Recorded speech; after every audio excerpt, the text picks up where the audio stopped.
Hey there everyone, Danny Stewart for bassistbanddirect.com with a quick and concise little demonstration, pre-shipment demonstration on this Fender Japan Tomomi Precision signature. So this is in on my bass under service. Do follow the link below if you're interested in getting one, but be aware that there are very few of these left, and according to my supplier, they're not going to be, they've ceased production on this already. So that's it. It was a limited release. Now, it's a nice little bass. Sounds good. It's well made. And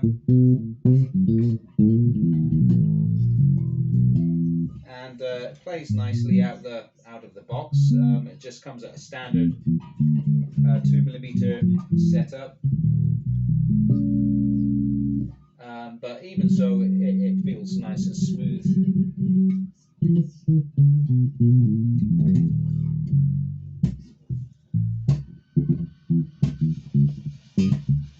Yeah.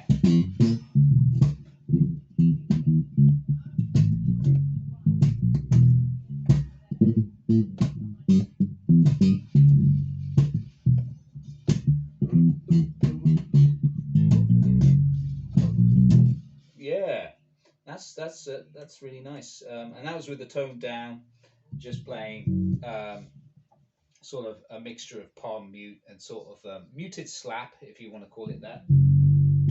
Uh,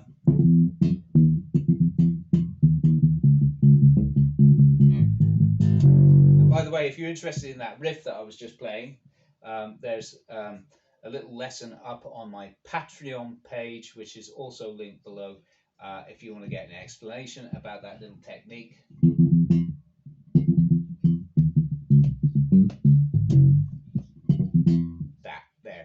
That little inflection.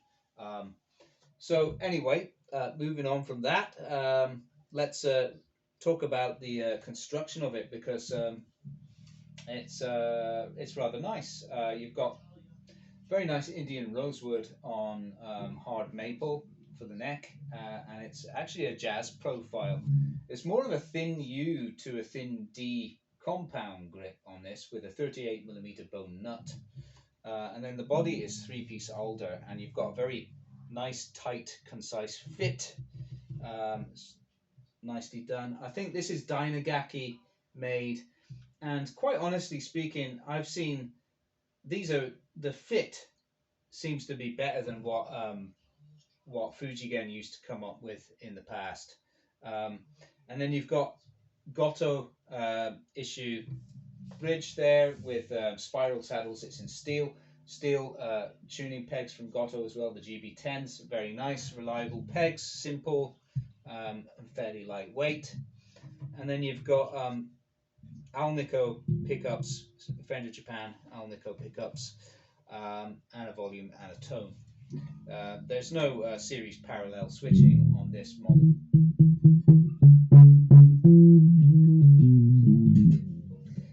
So far we've been playing with the tone all the way down. Let's play with it all the way up.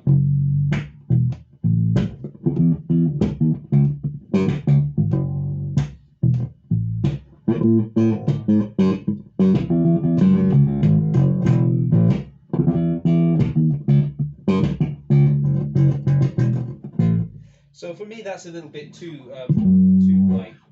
Might be all right. Sounds quite.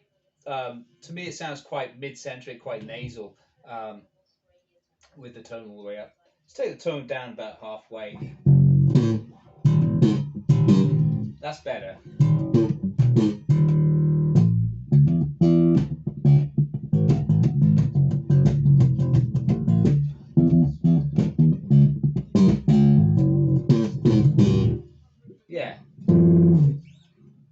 Yeah.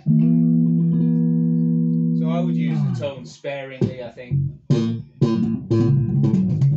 Probably just with it down, probably halfway or even lower than that. But yeah, it's a nice build. It's good quality.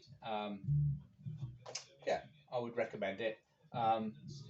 you know, it's not quite what I would personally look for sound wise in a P bass. I prefer something that's a little bit more throaty, a little bit more um, less nasal.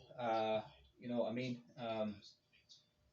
But you know that it's her signature. It's what she wanted.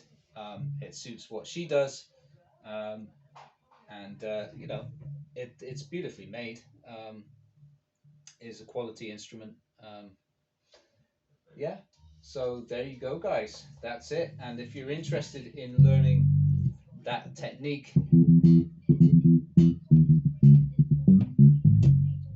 that I was using in there, do check it out on my Patreon page. I'll also be posting a short, um, a very short YouTube video about that as well, with a full lesson on Patreon about that. So that's all linked below as well, so that you can easily access those resources. All right, guys, that'll do it, and I'll see you again for the next one. Cheers for now.